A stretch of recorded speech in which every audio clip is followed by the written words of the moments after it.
আমরা জানি চলমান সময়ে বিভিন্ন দেশে পাহাড় কেটে অপরিকল্পিত আবাসন করে তোলা হচ্ছে। আর এই পাহাড় ধ্বংস হওয়ার কারণে ভূমিধস বেড়ে যায়। ফলে ভূমিকম্প ও অন্যান্য প্রাকৃতিক দুর্যোগও বেড়ে যাচ্ছে। দেশ বিদেশের বিভিন্ন গণমাধ্যমের তথ্য অনুযায়ী ইতিহাসের ভয়াবহ ভূমিকম্পের তথ্য তুলে ধরা হলো আমাদের আজকের ভিডিওর প্রথম পর্বে। চীন 1556 সালের 23 জানুয়ারি 8 মাত্রার ভূমিকম্পে চীনের শানসি ও আশেপাশের প্রদেশ কেঁপে উঠেছিল। ইতিহাসের অন্যতম ভয়ঙ্কর ভূমিকম্প হিসেবে বিবেচনা করা হয় এই ভূমিকম্পটিকে। এই ভূমিকম্পে আনুমানিক 8,30,000 মানুষ নিহত হয়েছিল বলেও জানা গেছে। কাজে বুঝতেই পারছেন কি ধরনের ক্ষয়ক্ষতির সম্মুখীন হয়েছিল এই ভূমিকম্পের ফলে।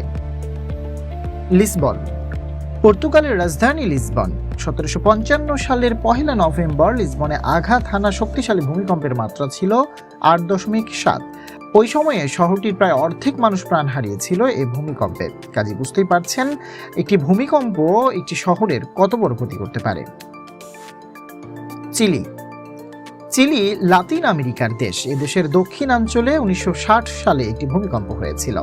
9.5 মাত্রার এই ভূমিকম্পে নিহত হয়েছিল অন্তত 4,485 জন মানুষ। আহত হয়েছিল প্রায় 20 লাখেরও বেশি মানুষ। আলাস্কা, যুক্তরাষ্ট্রের অঙ্গরাজ্য আলাস্কার প্রিন্স উইলিয়াম সাউন্ডে 1964 সালে 9.2 মাত্রার ভূমিকম্প হয়েছিল। এর ফলে আলাস্কায় ভয়ঙ্কর ভূমিধস ও সুনামিরও সৃষ্টি হয়েছিল। এতে 128 জন নিহত হয়। এছাড়াও 31 কোটি 10 লাখ মার্কিন ডলারের ক্ষতি হয়েছিল। উত্তর সুমাত্রার পশ্চিম উপকূলে 2004 সালে একটি 9.1 মাত্রার ভূমিকম্প হয়েছিল। এর ফলে সৃষ্ট সুনামিতে অন্তত 1,70,000 মানুষ প্রাণ হারায়।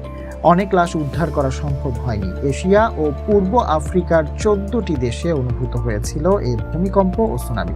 সবচেয়ে বেশি ক্ষতিগ্রস্ত হয়েছিল ইন্দোনেশিয়া।